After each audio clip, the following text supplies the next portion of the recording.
다시 교도하겠습니다.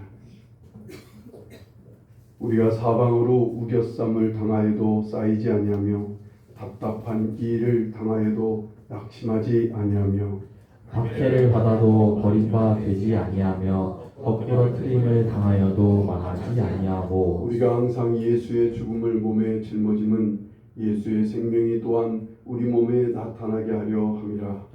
우리 살아있는 자가 항상 예수를 위하여 죽음에 넘겨짐은 예수의 생명이 또한 우리 죽을 육체에 나타나게 하려 합니다.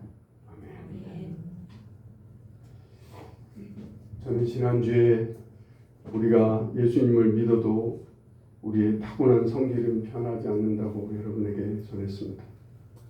아마 여러분 중에 충격을 받으신 분도 있을 거예요. 처음 들어보는 얘기일 수 있었어요. 아니면 절망하신 분도 있을지 몰라요. 예수를 믿어도 내 성질 안 변한다는 말에 아마 절망적으로 느끼신 분도 있을지 몰라요. 어떤 분은 나는 안 되는구나. 저 인간도 안 되겠구나. 나도 안 되고 저 인간도 안 되고 그러니 포기하자. 이렇게 포기하신 분도 있을지 몰라요. 반면에 어떤 분은 아니야. 예수 믿으면 우린 변해. 나를 봐. 내가 은혜를 받으니까 변하더라고. 저 목사님은 은혜를 받지 못해서 변하지 않는다고 그러는 거야. 라고 굳게 믿는 분도 있을지 몰라요. 맞아요. 우리의 성질이요. 그래도 절대 변하지 않아요. 그렇지만 예수님을 믿으면 우린 변합니다. 우리의 성질머리가 변하는 게 아니라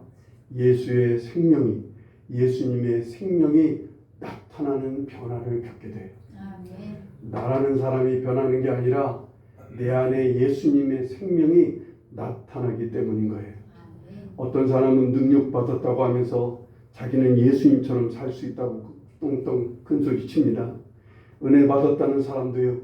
은혜 받은 그날은 성질 죽이며 잘 지낼 수 있어요. 그러다가 어느 순간이요. 자기 성질이 나옵니다. 자기의 밑바닥까지 보여주는 성도도 없지 않아 있습니다. 우린 지금 예수 믿는 성도요. 우리 목회자들이 세상에서 자기 성질대로 행하며 사회에 나쁜 영향을 미치는 것을 보고 있습니다. 심지어 범죄를 저질러서 세상 법의 처분을 받는 모습을 보며 심지어 우리는 놀라기도 하고 실망하기도 합니다. 이러면 의뢰인 말해요. 크리스찬이라도 사람이니까 할 수 없어. 아무리 예수 믿어도 성도도 사람이니까 성도도 일반 사람처럼 똑같은 본능과 욕망이 있으니까 할 수 없어 하고 하면서 마무리를 지을 때가 많아요. 아니에요. 예수님의 생명을 잃어서 그래요. 내가 살고 예수 생명은 부인해서 이런 범죄, 이런 못된 짓을 하게 되는 거예요. 우리 성도들을요 더욱 아프고 당황하고 낙심케 하는 것이 있어요. 누구보다 세상 사람보다는 예수님 믿고 예배드리고 제법 신실하게 살려고 하는 성도인데 하필 그 성도가 세상에서 고난을 당하는 거예요. 그럭저럭 사는 성도에게 당하는 고난은 그런 대로 이해가 갑니다. 뭔가 큰 죄를 지어서 요즘 방탕하게 살더니 하나님께 매를 맞는 거야 라고 이해를 할 수 있어요. 그런데 이것도 실은 위험한 이해예요. 나중에 언젠가 설명을 하겠습니다만 이건 위험한 이해예요.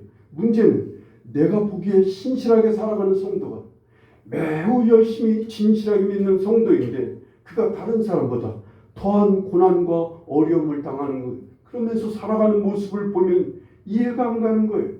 어쩐 때는 마음에 시험이 들 때도 있어요. 낙심이 되기도 합니다. 아니 예수 열심히 믿었는데 고난당하는 본인은 더 낙심이 되는 거예요. 내가 열심히 주님을 믿었는데 왜 주님께서 나에게 이런 어려움을 허락하실까요? 그것이 나 자신일 때 더 낙심이 되기도 하고 나와 가까운 사람일 때 더 크게 낙심이 되는 거예요. 시험이 되기까지 합니다. 오늘 말씀은 이에 대한 답을 하고 있는 것이 오늘 본문 말씀이에요. 8절, 9절을 보십시오. 사방으로 우겨쌈을 당한다는 건 억압과 압박을 받는 거예요. 답답한 일을 당한다는 말은 난처한 일, 어쩔 줄 모르는 그러한 일을 겪는 거예요. 박해를 받는다는 건 핍박과 외면을 당하는 거예요. 거꾸러뜨림을 당한다는 건 내동댕이 쳐지는 매를 맞는 그런 이 원어를 보면 매를 맞는다고 하는 뜻도 있어요. 이렇게 내동댕이 치듯 그런 일을 당하기까지 하는 그런 바울 사도와 그 일행들의 모습을 보면서 이 주님은 바울 사도의 입을 통해 말하고 있는 거예요. 심지어 바울 자신은요, 육체에 가신 질병을 앓고 있었어요. 늘 이 병에 의해서 어려움을 당하고 있었어요. 그런데도 바울 사도는 압박과 억압에도 그는 놀라지 않는다고 말하는 거예요. 난처하고 답답한 일을 당해도 낙심하지 않는다고 고백합니다. 핍박과 외면을 당해도 아주 버림받지 않는다고 고백합니다. 내동댕이 치듯 거꾸러뜨림을 당해 완전히 망하는 것처럼 보여도 자신은 망하지 않는다고 말합니다. 그 답을 주님께서는 바울 사도의 입을 통해 말씀하시는 거예요. 10절, 11절 말씀을 보세요. 우리가 당하는 여러 어려움과 고난과 억울한 고통들은 뭐라고 하는 거예요? 모두 예수님의 죽음을 짊어지는 것이라고 말씀하고 있어요. 심지어 예수님을 위하여 죽음에 넘겨지는 것이라 오늘 말씀하고 있어요. 이것을 받아들이기가 처음엔 참 어렵습니다. 마음에 화도 나고 억울하기도 합니다. 인생살이 그나마도 힘들게 사는데, 그나마도 하루하루 버티며 살아가는 때가 많은데 왜 일이 문제도 많고 왜 이렇게 어려움이 많은지, 너무나 수고스럽고 무거운 것이 인생이라는 것이 더욱 절실하게 느껴질 때도 있습니다. 거기에다 인간관계에서 오는 여러 가지 문제와 짐은 나를 더욱 힘들고 어렵게 하기도 합니다. 그래서 이런 짐을 내려놓고 조금 편하고 가볍게 살기 위해서 우리는 예수님께 왔다고요. 마태복음 11장에 있는 말씀대로 수고하고 무거운 짐진 자들은 다 내게로 와 내가 너희를 쉬게 하리라. 이 말씀대로 우리는 무겁고 힘든 것들을 좀 벗어나고 싶어서 예수님께로 왔단 말이에요. 그래서 예수님을 잘 믿고 살아보려고 힘을 쓰고 애를 쓰며 교회 생활도 나름 열심히 최선을 다합니다. 그런데 나에게 왜 이런 어려움을, 이런 고통을, 이런 실패와 이런 아픔을 겪게 하시는지 때로는요, 주님에게 불평이 나오기도 하고 원망이 나오기도 합니다. 그러다가 낙심이 돼요. 예수님이 이런 고난과 어려움을 당하셨으니까 나에게는 이런 일이 일어나지 않게 해야 되지 않을까요? 예수님이 그 고난 다 당하셨는데 왜 나까지도 그 고난을, 예수님의 죽음을 겪어야 되느냐 말이에요. 이것이 왜 예수님의 죽음이고 이것이 왜 예수님을 위한 죽음이라고 오늘 말씀하시고 계실까요? 예수님의 고난과 핍박과 죽음은요, 모두 우리 죄값을 치르기 위한 죽음이었어요. 우리 인간이 죄 사함받고 구원받게 하려고 당하신 죽음이었습니다. 이런 예수님의 죽음을 우리가 또 당합니다. 그 이유가 뭐라고 말씀하셔요? 그 죽음 같은 우겨쌈과 답답한 일과 박해와 거꾸러뜨림을 당함으로 우리에게, 나에게 예수 생명이 우리 몸에 나타나게 하신다는 겁니다. 예수 생명이라는 게 뭐예요? 요한복음 5장 24절에 내가 진실로 너희에게 이르노니 내 말을 듣고 또 나 보내신 이를 믿는 자는 영생을 얻었고 심판에 이르지 아니하나니 사망에서 생명으로 옮겼느니라 말씀합니다. 우리가 예수님을 믿으면 우리는 영생을 얻었다는 거예요. 영생이라는 건 풀어서 영원한 생명을 얻었다는 거예요. 그리고 사망에서 생명으로 옮겨졌다고 말합니다. 사망의 반대 개념이 생명이잖아요. 그럼 사망이라고 하는 개념이 뭐예요? 사망이라는 건 하나님과 끊어진 거예요. 아담과 하와가 선악과를 먹을 때 정령 죽으리라고 하신 말씀대로 선악과를 먹는 순간 그들은 하나님과 끊어지게 됐어요. 이후로 인간들은 다 사망 상태로 살아가는 거예요. 하나님과 끊어져서 살아가는 인간이 된 거예요. 하나님과의 교제 말에 하나님과 연결되어서 살던 생명이 죽고 끊어진 것이 사망인 겁니다. 반대로 생명은요, 그래서 하나님과 연결되어진 상태인 거예요. 그 연결을 누가 해주셔요? 예수님이 해주셨다 그 말입니다. 예수님이 내 죄를 위해 죽으심을 믿으면, 누구든지 나의 죄값을 치러주신 것을 믿으면 우린 사망에서 생명으로 옮겨지게 되는 것을 믿으시기 바랍니다. 그래서 이제 예수 생명으로 사는 거예요. 예수님께서 주시는 말씀과 예수님의 마음과 그 능력과 그 감동과 예수님의 성품으로 사는 거예요. 이게 생명인 거예요. 이게 예수님의 생명인 거예요. 그런데 예수님을 믿고 은혜를 받아도요, 나의 성품과 나의 성질, 내 마음과 내 정욕을 그대로 따라 살면 우린 예수 생명으로 사는 게 아니라 옛사람의 생각과 옛사람의 마음과 옛사람의 정욕으로 사는 것이 되는 거예요. 많은 성도들이 예수님을 믿으면서요, 예수님처럼 살려고 애를 씁니다. 그런데요, 자기 속에 있는 옛사람에게서 나오는 성질이, 그 욕망이, 자기 생각과 고집이 더욱 강하게 나타납니다. 이것 때문에 상당히 당황합니다. 그래서 자신은 막 책망도 하고 꾸짖어 보지만 그 실망 곁에요, 여전히 자기 속에서 자기 성질이 드러나, 자기 속에서 자기 욕망이 남다르게 보이지 않는 자기 생각과 고집이 막 튀어나와서 못된 행동, 못된 말을 하게 될 때 너무나 괴롭습니다. 바울 사도는 고백합니다. 오라, 나는 공고한 자로다. 이 사망의 몸에서 누가 나를 건져내랴 라고 고백합니다. 탄식하고 있어요. 이 나의 성질과 나의 체질은 변하지 않아요. 내 안에서 올라오는 본능과 욕망은 여전합니다. 이건 어떤 게 답이에요? 이건 죽는 게 답입니다. 죽어야 되는 거예요. 그래서 예수의 죽음을 몸에 짊어지는 거예요. 심지어 예수님을 위해서 죽음에 넘겨지기도 합니다. 예수님을 위해 살고자 했더니 핍박이 오고 손해와 고난이 있습니다. 사람들에게 오해도 당하고 외면도 당하고 심지어 가난과 병을 얻기도 합니다. 우린 때로 이런 것에 의해서 죽게 돼요. 우리 자신의 성질이, 우리 자신에 있는 그 안에 있는 깊이 숨겨진 우리의 자아가, 고집들이 막 죽어지게 되고 힘을 잃게 됩니다. 그래서 무엇이 이루어진다고 해요? 바로 예수 생명이 몸에 나타나게 된다는 거예요. 이걸 구체적으로 보면요, 우리가 죽음에 넘겨지는 고난과 어려움 속에서 우리는 우리 자신의 성질과 나의 뜻과 생각과 마음이 못 박히듯 합니다. 꺾어지고 세력을 잃게 돼요. 아, 나는 안 되는구나. 나의 옛사람은 죽어야 되는구나. 그러면 이제 예수님을 바라보게 되는 거예요. 그 예수님이 주시는 말씀과 그 예수님의 마음과 지시를 그때야 받아들이게 되는 거예요. 나는 안 된다고 해야 돼요. 나는 틀렸다고 고백해야 돼요. 이제는 예수님밖에는 없음을 알고 예수 그리스도를 바라볼 때 주님이 나에게 주님의 생각과 마음과 말씀을 넣어주시는 거예요. 예전에 선교사들은요, 마을 단위로 선교를 했어요. 그래서 얼마나 선교가 잘 됐는지 한 마을마다 복음을 전하는 그 마을 전체가 예수를 믿게 됩니다. 그러니까 이 선교사들이 이제 신방을 다니려면 마을 단위로 다니는 거예요. 하루는 이 마을 가고 하루는 저 마을 가고 이런저런 마을들을 돌아다니면서 예수님 다 전하고 다 세례받고 다 복음을 받아들여 예수 믿게 됐으니까 이제 돌아다니면서 신방하면서 신앙만 잘 일으켜주면 되는 거였어요. 근데 어느 마을은 정말 신앙 예수를 다 믿긴 하는데 질이 안 좋아요. 사람들의 성품, 사람들의 삶이 너무 안 좋습니다.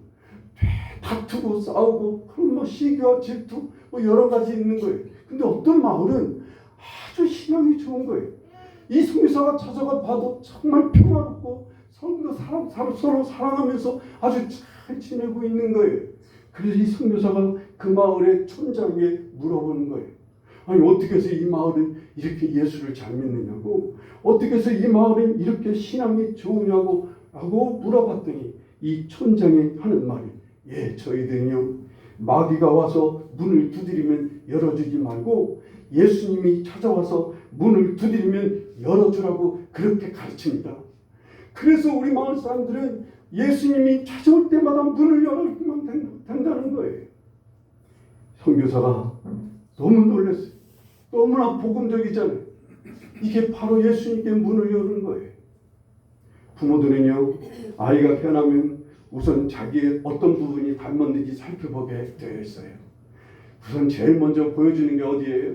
손가락, 발가락 보여주고, 눈은 잘 안 뜨니까 눈을 안 보여주잖아요. 저도 우리 아이가 태어났는데 다 봤는데 눈을 안 봤어요. 그래갖고서는 궁금한 거예요. 눈이 있을까? 없을까? 눈을 못 봤는데 눈 지금 이렇게 벌려서 보여줬으면 확인했으면 좋을 뻔했는데, 그리고 재빨리 제가 확인한 게 있어요. 제 발가락이 조금 이렇게 있거든요. 발가락이 닮았는지를 예의 주시했는데 제 발가락을 닮지를 않았더라고요. 그래서 조금 실망을 했다고요. 그런데 조금 자라면서 보니까 여기저기 살펴보면 정말 아이가 나를 닮은 구석에 몇 군데가 있어요. 겉모습 중에 있다고요. 이 놀라움은 시작일 뿐이에요. 이제부터 아이를 키우기 시작하면요, 이제부터 자라면서 아이들은요 부모의 걸음걸이를 닮아요.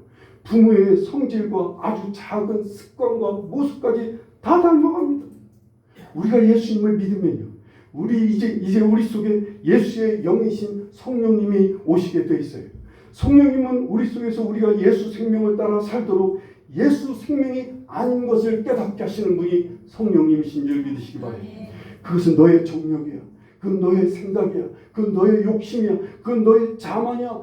그래도 못 깨닫고 그래도 인정 안 하면 죽음 같은 고난으로 어려움과 함께 그것을 통해 깨닫게 하시는 거예요. 나 자신은요, 이런 고난과 어려움 속에서 힘들어하고 불평하고 남 탓하고 괴로워하고 낙심하게 됩니다. 성령은 그럴 때마다 우리에게 깨우쳐 주셔요. 주님께 엎드리라고, 주님을 바라보라고, 주님을 찾으라고 강하게 몰아붙이시는 거예요. 예수님을 광야로 몰아붙이신 성령께서 우리를 주님께로 막 강하게 몰아붙여 주님 바라보라고, 딴 데 가지 말고 딴 거 쳐다보지 말고 너 자신 때문에 더 이상 실망하지 말고 고개를 들어 주님을 바라보라고 하셔요. 이때 주님을 바라보면 주님께서는요 우리에게 감사하라고 하셔요. 우리에게 평안하라고 하세요. 염려 말라 하세요. 나를 따르라고 하세요. 구체적인 감동, 구체적인 지시를 하게 되어 있어요. 나는 정말 아무것도 아닌 것 같은데 나를 들어서 뭔가 하라고 하실 때가 있어요. 나는 정말 아이들 앞에 서지 못하고 정말 낯가려서 제가 말 한마디 못하는 그런 청년이었는데 어느 날 교회 부장님이, 주일학교 부장님이 나보고 곽 선생 주일학교 교사 좀 맡아주시겠어요? 라고 하는 이 말에 저는 정말 깜짝 놀랐어요. 제가 어떻게 사람들 앞에 어떻게 서느냐. 더더군다나 몇 주 안 됐는데 곽 선생님 예배 인도 좀 해달라고 이 말에 저는 한 주간 동안 얼마나 부들부들 떨었는지 몰라요. 이때부터 주님께서 우리를 이끌어 가시기 시작하는 거예요. 이 예수님을 따르는 것이 예수 생명이 나에게 나타나는 거예요. 요한계시록 3장 20절에 볼지어다 내가 문 밖에 서서 두드리니 누구든지 내 음성을 듣고 문을 열면 내가 그에게로 들어가 그로 더불어 먹고 그는 나로 더불어 먹으리라 말씀합니다. 예수님의 DNA, 예수의 생명이 바로 내 안에 들어오시게 되는 거예요. 먼저는 하나님 아버지를 경외하는 예수의 생명이 내 안에서 일어납니다. 그냥 예전에는 얼렁뚱땅 예배드렸어요. 예배드릴 때 아무 생각 없이 예배드립니다. 그런데 예수 생명이 이 안에 들어오면 예배 그냥 허투루 드리게 하시지 않아요. 하나님을 경외하는 마음을 가지신 예수님이 마음을 다하여 예배를 드리도록 우리를 막 이끌어 가세요. 마음의 열심을 품고 하나님을 섬기게 하시는 열정을 우리에게 불어넣어 주십니다.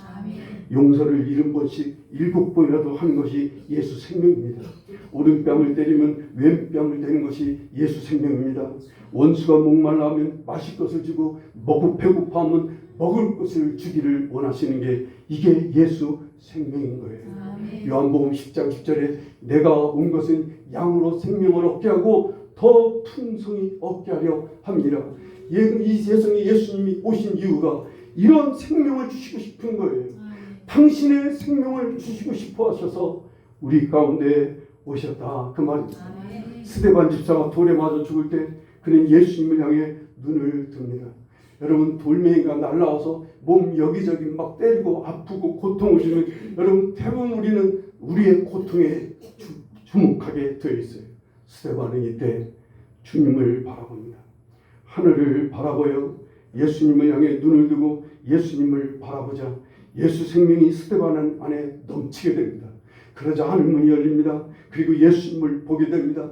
그러니 예수 생명이 그 안에 들어가니까 그 예수 생명을 따라 주여 이 죄를 그들에게 돌리지 마옵소서. 누가 한 기도예요? 예수님이 십자가에서 한 기도 똑같이 하는 거예요. 그 안에 예수 생명이 들어가니까 돌에 맞아 자기를 향해 돌 던지는 사람을 향해 주여 저들의 이 죄를 그들에게 돌리지 말아달라고 간구하고 있는 모습을 보게 됩니다. 이게 예수 생명의 모습이에요. 이와 반대로 예수 생명을 외면하고 여전히 자기 주장과 자기 고집과 자기 혈기대로 살게 되면 어떻게 됩니까? 가룟 유다처럼 됩니다. 예수 팔아버리게 돼요. 멀쩡한 교회 집사인데, 멀쩡한 교회 장로고 목사인데도 예수 팝니다. 어저씨 팝니다. 양심이 일말의 양심의 가책도 없이 그냥 막 팔아버려요. 예수님. 에베소서 4장 18절에 말씀합니다.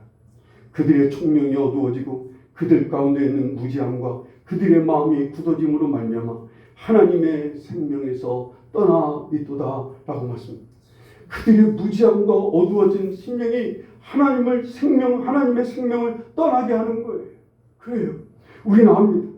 우린 지금 예수 생명으로 살고 있는지 아니면 내 자아와 나의 생각으로 사는지 아니면 악한 영에 끌려서 살고 있는지 우린 알아요. 왜? 성령께서 우리 속에 계시기 때문에 그래요. 알아요. 오늘 나의 직장에서, 나의 사업장에서, 나의 가정과 이웃과의 관계에서, 나의 일 속에서 우린 예수님의 생명을 따라 살고 있습니까? 아니면 예수 생명을 떠나거나 잃어버린 채 살고 있는지 한번 살펴보시기 바랍니다. 어제까지 성자처럼 살던 사람도 오늘 예수 생명을 거부하고 내 혈기와 내 욕망을 앞세우면 우리는 죄악에 빠지고 우리는 범죄하게 되고 악한 심령으로 살게 되는 거예요. 그래서 요한 1서에 말씀합니다. 아들이 있는 자에게는 생명이 있고 아들이 없는 자에게는 생명이 없느니라. 여기서 아들은 누구를 말해요? 예수 그리스도를 말하잖아요. 예수님이 있는 자는 생명이 있고 예수님이 그 안에 없는 사람은 생명이 없다라고 말씀하셔요. 고린도전서 10장 12절에 그런즉 선줄로 생각하는 자는 넘어질까 조심하라 말씀합니다. 시험에 들지 않게 깨어 기도하라 라고 주님은 경고하시는 거예요. 어떨 때? 왜 우리가 넘어지는 거예요? 예수 생명을 버릴 때, 예수 생명을 외면할 때, 예수님을 뒤로 한 채 내 혈기를 앞세우고 내 감정을 앞세우는 그렇게 넘어지지 않게 조심하라는 거예요. 깨어있으라는 거예요. 늘 깨어있다는 건 뭐예요? 주님을 바라보는 거예요. 힘써 주님을 바라보는 일에 힘쓰는 거예요. 우리가 지금 넘어져 예수 생명을 잃었으면 다시 엎드려 예수 생명을 따라 살도록 믿음과 힘을 달라고 엎드려야 됩니다. 아이들은요, 어린아이들이 아장아장 걷기 전까지는 1000번을 넘어졌다 일어나야 아이들이 걸을 수 있다고 하는 말이 있습니다. 우리도 그래요. 우리도 예수 그리스도를 믿긴 믿지만 우리가 아장아장 걷는 심령이 되려고 해도 1000번은 넘어질 수밖에 없어요. 우리 혈기대로 살다가 다시 예수 생명 받아들이고 내 감정대로 살다가 다시 예수 생명 붙들고 일어나고 내 고집대로 살다가 다시 주님 말씀대로 살아가 주님 말씀 붙들고 일어나는 거예요. 주님은요, 우리에게 맞는 짐을 우리에게 허락하세요. 우리에게 우리 체질과 우리의 믿음의 분량에 맞게 우리를 이끌어 가시기 시작해요. 지금 걷지도 못하는 애한테 무거운 짐을 지라고 하시지 않아요. 간신히 일어나는 것만 해도 얼마나 주님은 기뻐하시는지. 내 생각이 언제나 앞서서 사는 것이 습관이 되었기에 주님의 말씀을 힘써 보고 들어서요. 내 생각보다는 주님의 말씀이 주님의 마음이 생각나야 하고 그 순간에 나의 정과 욕심을 못 받고 주님을 따라야 됩니다. 그래야 생명 있는 삶을 살 수가 있습니다. 이것이 영성이라고 하는 거예요. 영성이라는 게 뭐예요? 우리가 늘 깨어있는 삶, 깨어있는 힘인 거예요. 우리가 주님을 늘 바라보고 주님 붙들고 사는 힘이 우리의 영성인 거예요. 어제까지 은혜를 받고 무슨 능력을 받았다고 아무리 큰 소리 쳐도 영성이 떨어지면 예수 오늘 놓치는 거예요. 예수님 버리고 지 감정대로 지 욕심대로 살아가게 되는 거예요. 바닥까지 내려갈 때도 있어요. 정말 여러분 밑바닥을 모습을 여러분 자신이 보고 놀란 적도 있을 거예요. 와, 나의 밑바닥 모습이 이렇게 추하다니. 그럴 때 여러분 엎드려야 돼요. 주님 앞에. 괜찮아요. 주님은 다시 예수 생명을 붙들고 우리로 살려고 우리 마음을 막 두드려 주셔요. 다시 찾아와 주신다고. 예수 생명이 나의 몸과 나의 삶에 나타나면 여러분 우리의 삶이 얼마나 자유롭겠습니까? 예수의 생명이 한 가정에, 한 교회에, 한 나라에 가득하면 그 나라가, 그 가정이 얼마나 복될까요? 얼마나 천국 같을까요? 서로를 나보다 낫게 여기고 서로를 아름답고 귀하게 보는 눈이 열리고 서로 먼저 대접하려고 하고 서로 사랑하는 가정이 되고 그런 하나님의 나라가 되면 얼마나 좋을까요? 늘 그것을 꿈꿉니다. 여러분, 이 나라는 반드시 영원한 하나님 나라에서 이루어지게 될 거예요. 그 나라 갈 때까지 우리는 이 땅에서 그 나라를 준비하며 살아가는 사람들. 뭘로 살아요? 예수 생명으로 그 나라를 준비하며 살아가는 거예요. 우리는 변하지 않아요. 우리는 우리의 성질머리 죽어도 변하지 않습니다. 그러나 여기에 예수 생명이 들어와서 예수 생명이 나타남으로 변한 내 모습을 보게 돼요. 여러분, 예수 생명을 따라 살아가는 나의 변화된 모습을 보면 나도 놀라고 나도 하나님께 찬송하지 않을 수가 없게 돼요. 와, 주님이 이런 모습이었군요. 주님의 마음이 이런 거였군요. 이렇게 예수님의 거룩하신 모습이 내 삶에, 내 모습에 자꾸만 나타나서 변화되는 성도, 이게 성화를 이루어가는 거예요. 이렇게 예수 생명을 따라 계속 살아가기를 간절히 축원합니다. 예수님의 생명을 따라 살아가는 가정이 되기를 원하고 예수 생명을 따라 살아가는 직장과 여러분 사업장이 되기를 간절히 바랍니다. 우리의 삶의 현장은 예수 생명을 붙드느냐 아니 예수 생명을 거절하느냐의 전쟁터이기도 해요. 선택의 장이기도 해요. 내가 예수에게 문을 열고 아니면 마귀에게 문을 여느냐 선택의 순간이게 돼요. 그때마다 제발 예수님께 문을 열 수 있게 되기를 기도하셔야 됩니다. 여러분, 목사 아무것도 아닙니다. 여러분, 장로, 나는 장로가 안 되어서 모르지만 나처럼 아무것도 아닐 거라고 난 짐작해요. 목사, 장로가 아무것도 아닌데 여러분은 오죽하겠어요. 여러분, 저는 예배를 일주일에 10번 설교합니다. 여러분, 새벽기도 늘 합니다. 그런데 아무것도 아니에요. 예수 생명 벗어나면 제 밑바닥이 어느 날 보여지면 그렇게 낙심이 될 수가 없습니다. 그런데 그래도 서당계 3년이면 풍어를 웃는다고 이제 조금씩 예수 생명이 앞을 막게 됩니다. 예수님의 생명이 자꾸만 저를 더 강하게 두드려 주실 때가 많아요. 깨어나게 하실 때가 많아요. 여러분과 제가 이렇게 깨어서 정말 경성히 이렇게 깨어서 주님을 힘써 바라보고 언제나 주님의 마음을, 주님의 말씀을, 주의 명령을, 주의 감동을 받아들이며 예수 생명이 나타나는 삶을 살 수 있기를 간절히 축원합니다. 기도하시겠습니다. 우리 시간 함께 기도하실 때 하나님, 너무 약합니다. 너무 쉽게 넘어집니다. 제게 힘 주십시오. 믿음 주십시오. 예수님 생명을 붙들고 살게, 예수님 마음 붙들고 살게, 예수님 말씀 붙들고 살게 나 좀 붙잡아 주십시오. 믿음을 더해 주십시오. 예수 생명을 떠나 말하지 않게 예수 생명 안에서 말할 수 있고 행동할 수 있게 달라. 이 시간만이라도 간절히 기도할 수 있기를 바랍니다. 기도하겠습니다.